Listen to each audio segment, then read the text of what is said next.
Alabama heads to Tennessee and Texas hosts Georgia. The slate of SEC games is ridiculous. It's time to get the squad together. From Alabama to Tennessee, from Georgia to Oklahoma, from Auburn to Texas, it's the local experts of the Locked On Podcast Network bringing you scoops, breakdowns, and the most comprehensive preview of the upcoming SEC weekend. It's the SEC squad, and we have a seat for you. Hurt feelings and thin skin are prohibited. Squad up. You're part of the SEC squad. Yes, this is the SEC squad. Sit back, grab your favorite beverage, and join us as we get ready for another wild week of SEC action. I'm Zach Blackerby, the host of Locked On Auburn. For some reason, I'm driving this week. I don't know why. Brandon Olson of Locked On Gators, John Miller of Locked On Mizzou, Jonathan Davis of Locked On Longhorns, Clint Shamblin of Locked On Bulldogs, and Corey Burton of Locked On Vandy. Jonathan Davis, give us a prediction about the Texas Longhorns this weekend, and also just take a victory lap if you want to because of the Red River rivalry. I mean, yeah, I told y'all boys that game wasn't going to be close, and I'm glad that Jay or John didn't show up because they should be embarrassed, and they really don't even feel like an SEC team at this point. You know, I said that last year it was 34-30. A couple go-ahead drives in the last minute. I said this game would be decided by the fourth quarter. Boys, was this game decided by the fourth quarter? I'd say so. It definitely was. So Texas looks SEC ready. Oklahoma looks the opposite. But, speaking about this game on Saturday, this Georgia defense, right? I mean, this used to be a historical defense. It's looking pretty vulnerable. I mean, did I see a true freshman throw for 300 yards against Georgia last Saturday? Wow. Did I see that? And so, you look at it, this defense for Georgia has been giving up a lot of points, a lot of yards, man. I'm thinking Texas this Saturday night in DKR puts up 40 on Kirby Smart's defense en route to victory. Clint Shamblin, Locked On Bulldogs. What say you? It's really easy to say that when Texas ain't played nobody, and they ain't played nobody, not at all, not a single person. Not even Oklahoma. Not even Oklahoma. Y'all ain't seen a defense like us. Y'all ain't seen an offense like us. If you want to go 40, we'll go toe-to-toe. Because Carson Beck went into T-Town and said, let's put it on my shoulders, had the lead with 2.5 left. We're not scared of the defense at all. You guys can stop the run. Good news, we can't run. So we're going to pass the ball 48 times like Carson Beck been doing all year long. Ain't going to be 40. Carson Beck plays up to these games. Kirby Smart plays up. This defense has been susceptible. We spotted him 14 points on 2 blown coverages. Ellis Robinson, freshman corner. He's playing a lot this game. I'll help your case real quick, Clint. To your point, Texas has not faced a top 70 offense yet this year. Mississippi State is the highest they faced at 71. So, you're right. We may not have played anybody offensively. 40, by the way, 40 could be on the board. I'm not saying it's not on the possibility for Texas to score. I'm just saying Carson Beck might score 45. Brandon Olson, give me a prediction about your Gators. They host the Kentucky Wildcats this weekend. That they're going to make me sad at some point. Okay, so just another week this season. My team is so bad right now that you said, grab your favorite beverage. I don't know why I'm driving this, and I was going to make a Georgia joke, and then I was like, let me not, because that's just going to be really bad in a couple of weeks at that point. Florida's on a 3-game losing streak to Kentucky. Could go to 4. I don't think it will, but they're going to upset me at some point. I think it will. Who thinks it will? Quick raise of hands. Yep. I don't know. They've been playing inspired football. I feel like, they did lose to Tennessee, but they have been playing, somewhat inspired football. I thought it was going to be number 8 on the road in overtime. Players are playing great. If only their coach didn't suck. Yeah, no, moral victories in Gainesville. I'm happy for you, man. I'm happy for you. Corey Burton of Locked On Vandy. Yeah. Maybe the most exciting team in the SEC, Ball State. Man, let's keep those wins coming in, Corey. Yeah, looking to get 5-2, keep everybody healthy, and let's welcome those Longhorns to Nashville the following week. Whoa! Don't overlook Ball State. One game at a time, Corey. One game at a time. Yeah. Jonathan, before you hopped on, I asked Corey, who does Vandy have this week? And he's like, Ball State, a nice tune-up before we play Texas. I'm like, whoa, Vandy, whoa now. John Miller, host of Locked On Mizzou. Obviously, our two teams play each other this weekend. Give me a prediction about your Tigers. Well, so far defensively, the Tigers, especially against SEC competition, have hardly gotten a takeaway at this point. So they're playing Auburn. Seems like something's got to give there to me. I kind of think this game's going to be a shootout, honestly. That's what I'm feeling. I'm thinking a lot of points on both sides. Not 100%. I'm probably going to lean towards the Tigers simply because I'm incredibly biased. But truly, I don't know what to make Just of for this clarification, game. I really don't. Which Tigers? Yes, the Missouri Tigers. The ones that have the one mascot, not the 3 mascotted tiger. There we go. The ones that win football games. Yeah. Sadly, right now, that is not us. Against Mighty Vanderbilt, by the way. Never a doubt in that one, right? Yeah. Yeah, that's right. That's right. The over-under on that one is 51.5. I agree with you. Shootout. I am taking the over on that. All right, where are we with Alabama at Rocky Top? Because I just don't know what to think about this Alabama team. And if I say anything negative, people are going to say it's because I'm an Auburn guy. So somebody else do it because I clearly can't do it. I'll jump on. I'm the Georgia guy, and they're going to give me flack for just the same thing. Tennessee is a trick offense. It just turns out that Alabama has a horrible defense that if you give them the opportunity, Alabama's going to get exposed in this trick offense.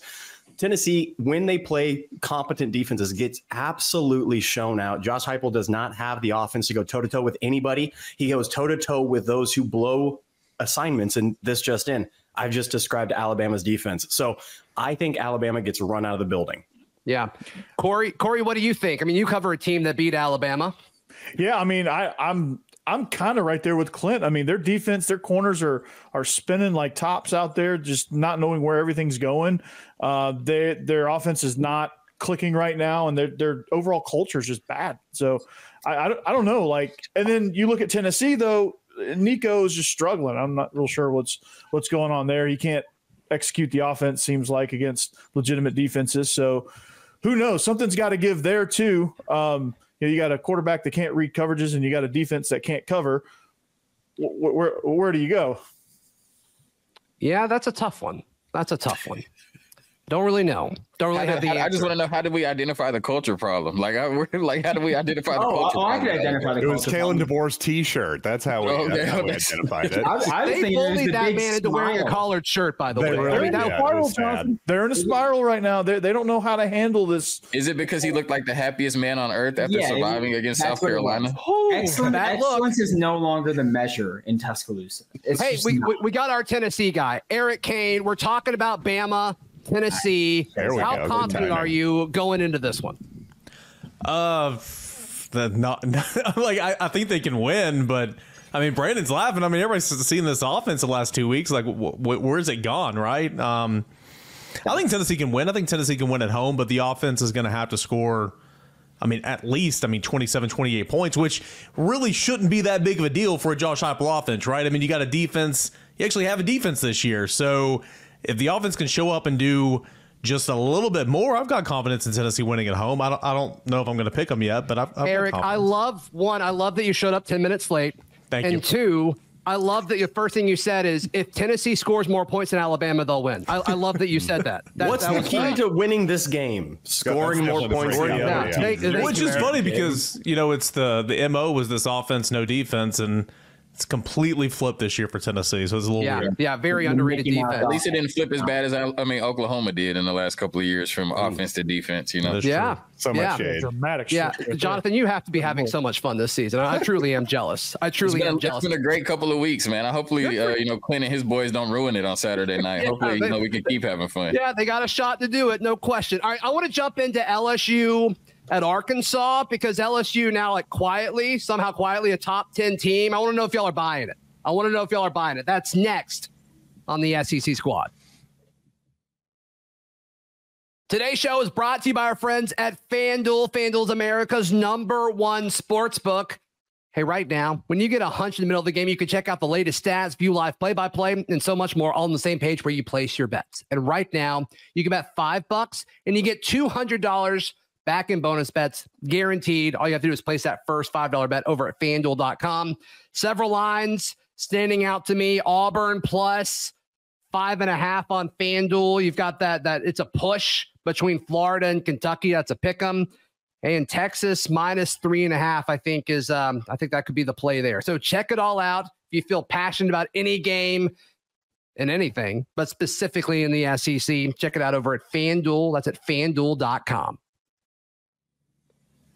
Thank you for making your favorite Locked On show your first listen every single day. Number 8 LSU at Arkansas. I'm not going to ask y'all who thinks Arkansas is going to win, but I do want to ask, and whoever wants to go first can. Is LSU legitimate? Is LSU a legitimate top 10 team right now? They sure looked like it on Saturday against Ole Miss. But I just don't know yet. If they can string it together 2 weeks in a row, we'll see. Like they've been known to do a little bit of this. I mean, they got to be a top 10 team right now. I mean, their one loss is to USC in week 1. I think they've pretty consistently gotten better for the most part. Garrett Nussmeier is a lot better than I thought he was coming into this season. So with that, I got to say, yeah, they're right on the cusp at the very least. They're certainly a legitimate contender for the playoff. Is anybody not a believer in LSU at this point? I'm a believer. I think this is a LSU team that, really on any given Saturday could beat anybody in the SEC. I'm not sure, what the high end is for LSU. I'm not sure that they're a championship contender, even an SEC championship contender. But I think any given Saturday, they could beat any team on their schedule. This LSU team is playing great ball. And that USC, game is really starting to look like a bad loss. I mean, if they took care of business, they'd be undefeated right now. We're probably having a completely different conversation about LSU. But, like John said, they've consistently gotten better. And I definitely would not want to play LSU at this point. Thankfully, Texas got a cake schedule, and we don't play LSU or any of the other good teams in the SEC outside of Georgia. But I wouldn't want to see LSU right now. Baton Rouge, so that's how dare you? I mean, you're right. Look at the SEC this year, right? I mean, Texas is by and large out in front. Nobody's close. Georgia, in my opinion, is the second best team, but Georgia's shown that Georgia likes to kind of play with its food a little bit here of late.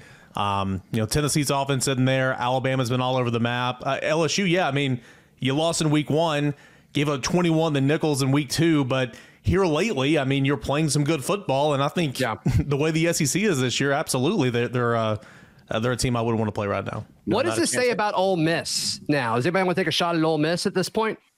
I said it last week.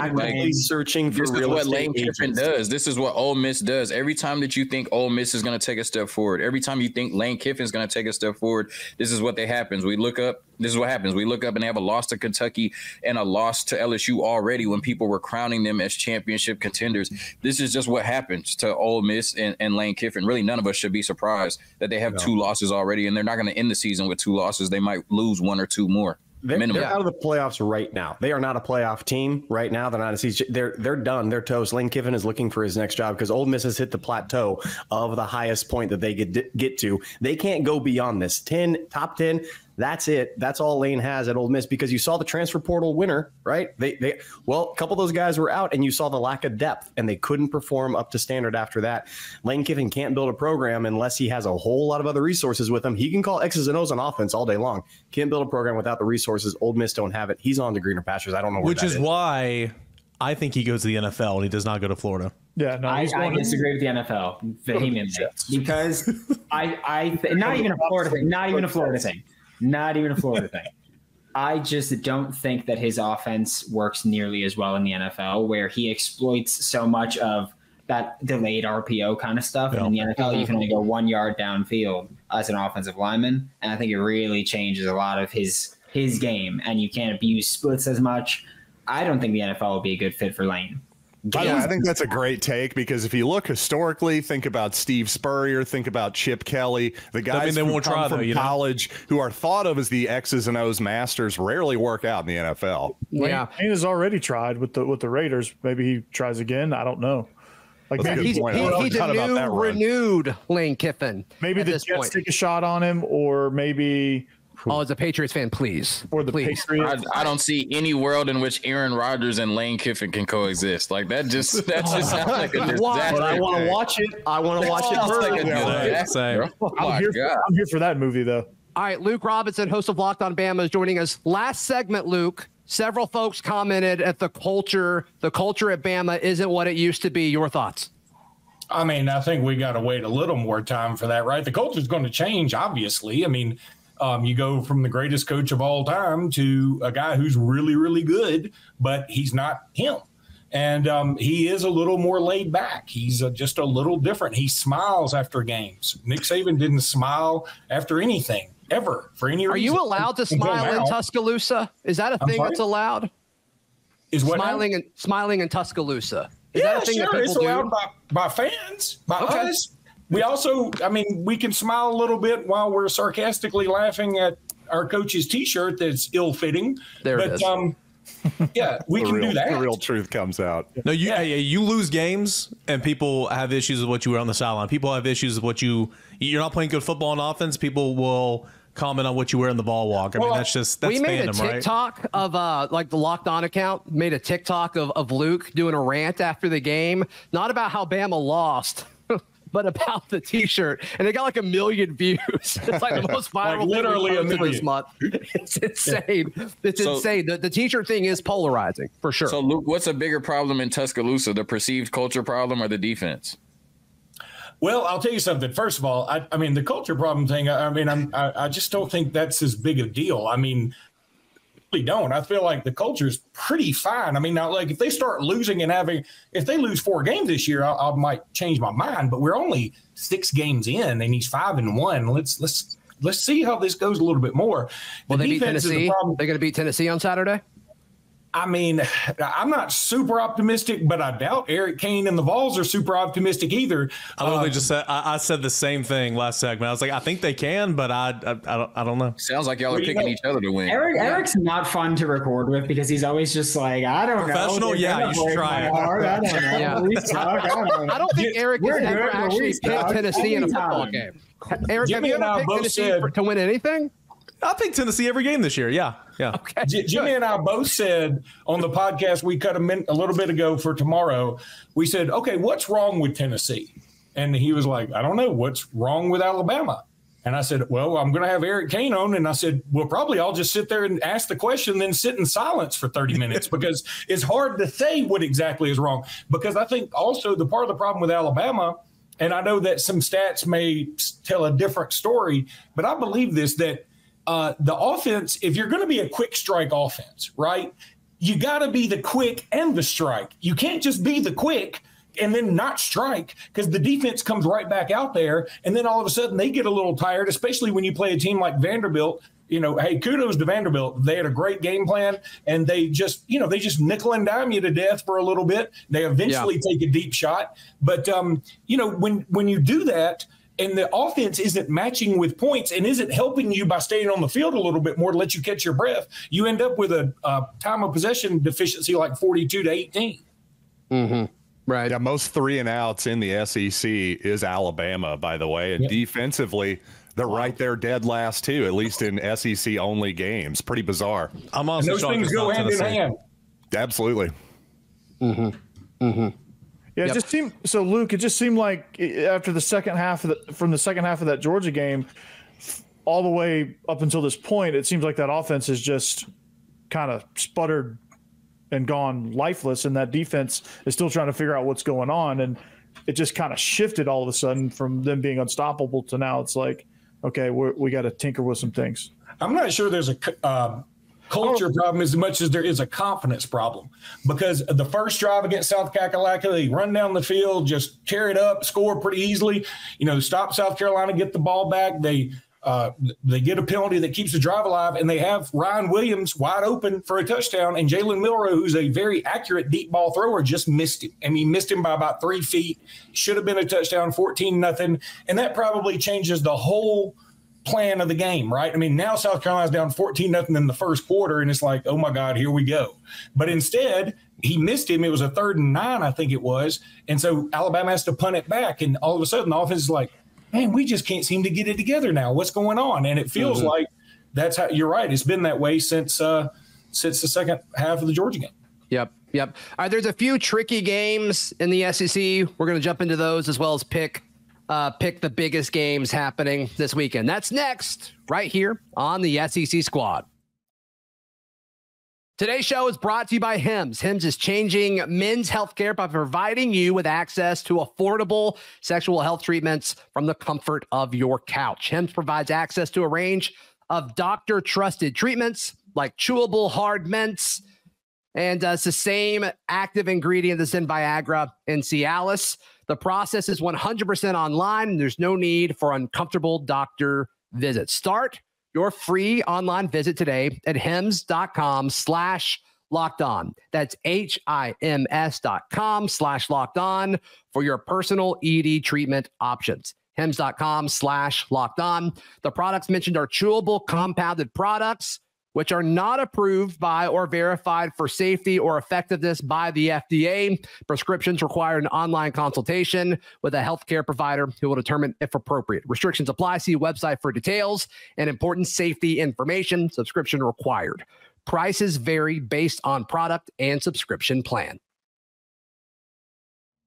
Thank you so much for making us your first listen every single day. For your second listen, be sure to check out your favorite team's Locked On show. I'm going to go through a few of the games that maybe have a closer line or maybe aren't ranked, but are a little interesting here. Let's start with, we haven't talked about Texas A&M and Mississippi State. What are we doing with Texas A&M? Are we buying them to be a potential playoff team here? 100%. Absolutely buying them. Right now, actually, if they continue to do this, they have Texas out on the schedule. LSU mentioned before, they get that Texas game and they have a chance to beat them. They're at home.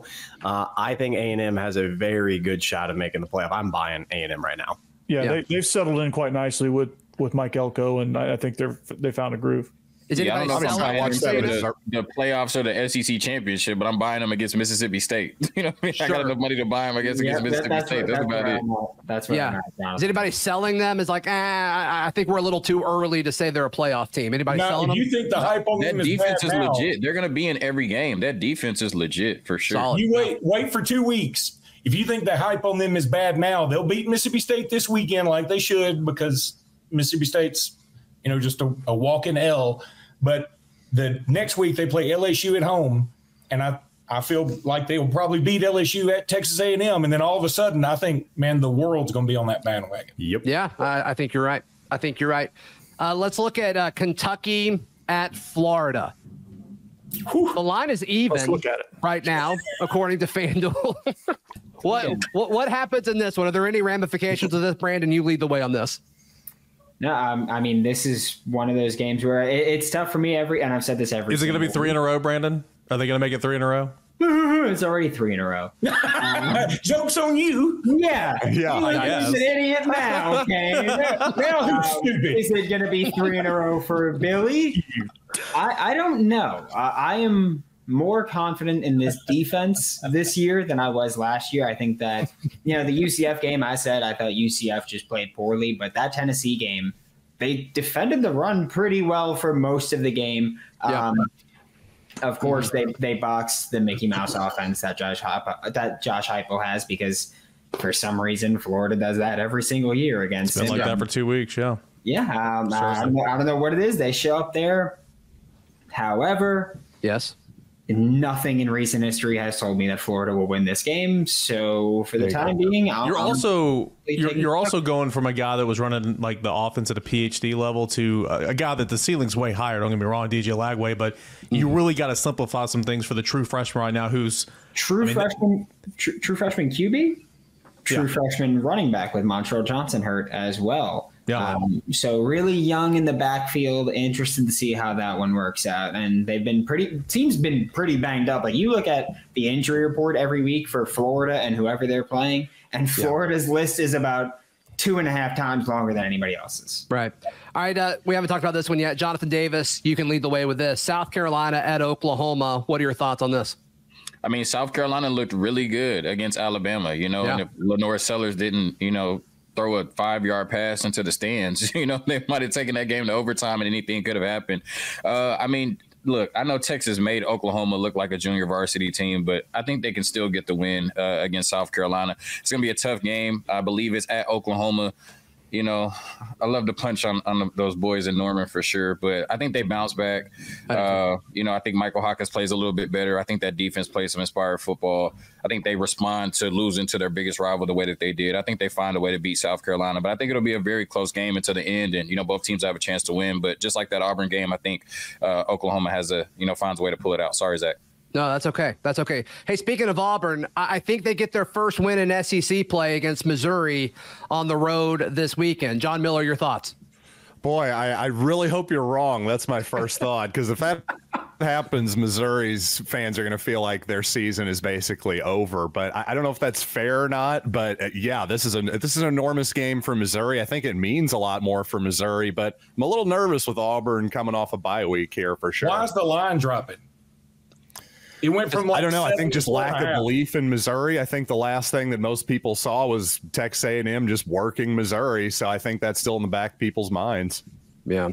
Yeah. I mean, and y'all are going to roll your eyes at this. Like, I don't think Auburn's inherently bad. They just can't close. And if they can figure out how to actually close a game, like I think they're totally capable. No, they're totally when Auburn came and played Georgia, we said the same thing. There's talented players on Auburn's team. That's not a lack of talent at all with whatsoever. Right. It's a lack of coach actually instructing his players on what to do. That's a massive problem. But outside of that, just get on the field and go play. And I think Mizzou actually has some of this too. You saw Luther Burton get a little agitated at times in previous games, and you're seeing that kind of catch up.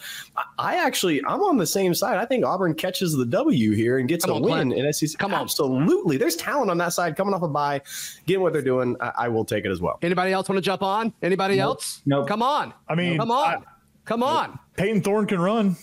So you picking Auburn, Corey? I think so. Let's go. The thing is, the Missouri defense hasn't forced a lot of turnovers this season, but the Missouri offense has taken care of the ball. Yep. If Auburn's going to give it the ball away, it's going to be hard to win a close game. Don't you worry. They will get a turnover on Saturday. Peyton Thorne's the gift that keeps on giving. Gosh, goodness gracious. All right, let's pick some of these big ones. Okay, so Alabama at Tennessee. Who's taking Alabama? Show of hands. I'll take Alabama. 4? I'll take that. 5. I'm going to count myself, too. So 5 of the 8? We might be overrating Alabama's downfall a little bit. I think Alabama takes care of business against Tennessee. Yeah, I mean, I think Alabama's a good football team, no doubt. I think one of the things with that was that everybody kept talking about, how Alabama gives up these big plays, and Tennessee's been unable to find those consistently in the passing game. And that's where more so where I look at it. All right, Georgia. Yep. I was going to say, if Alabama can find that first half confidence they had against Georgia on the road at Tennessee, they should. I'm honestly baffled why the outside run with Milroe is not in every single first down run at Alabama. That is the most shocking. It can't fail. I just don't understand it. Yeah, nobody stopped it yet, for sure. All right, Georgia at Texas. Who's taking the Longhorns, the number 1 team in college football? All right, so we're split. Clint, you're not taking Texas? No, like I said, if you want to go shootout, I think Carson Beck and Mike Bobo says, let's freaking roll all day long. I have no problem. If you want to score points, by the way, take the over in this game. Take the over. I'm not taking either. I think this is Georgia, Alabama part 2 for sure. I think this goes over 65, 70 points. Yeah. I'm not saying it's guaranteed win for Georgia, but I think there's a good chance because it is going to be high scoring. Yeah. Anybody want to call a quarterback yet, right? No, I mean, unless you. Well, I know Michael Van Buren looked like Michael Vick. You know what I mean? Throwing the ball at least against Clinton. And the Georgia Bulldogs. So I don't know, but I just said this earlier. We haven't faced the top 70 offense yet. Mississippi State is 71. So yeah, it'll be a tough game for sure. Anybody want to call an upset other than the Auburn Tigers over Missouri? Anybody else want to call a specific upset? Florida over Kentucky, I guess, even though the line is, even. It's even, but it feels like it would be an upset. Florida over Kentucky. I'm going to call Florida on that, yeah. You're taking I have Florida, a weird Corey? feeling. I have a weird feeling that Arkansas is going to upset LSU this week. So that's the one I'm John really says looking Auburn's at. beating Missouri. Yeah, I hear you, John. I agree with you there. Did not say that. Nope. Okay. Had Arkansas over LSU, in fact. I like that Arkansas pick. I do. I swear. I feel like LSU's coming in off a monster high off that game, and yeah, I mean on the road too, right? If Arkansas wins that game, we might even get a smile out of John Neighbors. That's how big it would be for the Hogs. Yeah, I think doesn't Texas have to go to Arkansas too? Yeah, we do. But and I'll say this, even though I picked Oklahoma to beat South Carolina, I'm sticking with that. The way that pass rush looked against Alabama, I mean that's just really the great equalizer. If they can get after a true freshman quarterback and Michael Hawkins like that, obviously Oklahoma doesn't have a great offensive line. That defensive line alone for South Carolina could win that game. So not sure what the line is, but that could be a potential upset, even though Oklahoma looks shaky. 2.5, and I'm taking South Carolina. I'm with you on the South Kakalaki, yeah. Yeah, there we go. I don't think their offensive line can hold up against Oklahoma's front. I think it's going to be an ugly game, but I think Shane might just be a battle of trash offensive lines. I don't know. Yeah, he finds a way to score regardless. You're probably right there, Jonathan. I mean, that's probably more spot on than the other. 40.5 total kind of tells you what you need to know. Ooh. Yeah, no kidding. Jeez. No kidding. All right, for Clint Shamblin of Locked On Bulldogs, Jonathan Davis of Locked On Longhorns, Eric Kane of Locked On Vols, Luke Robinson of Locked On Bama, Corey Burton of Locked On Vandy, John Miller of Locked On Mizzou, and Brandon Olson of Locked On Gators. I'm Zach Blackerby of Locked On Auburn. Follow and subscribe to your favorite conference. Of course, that is Locked On SEC. We'll be covering your favorite team every day throughout the season here on the Squad Show and our individual shows as well. So be sure to subscribe. This is all part of the Locked On Podcast Network, your team every day.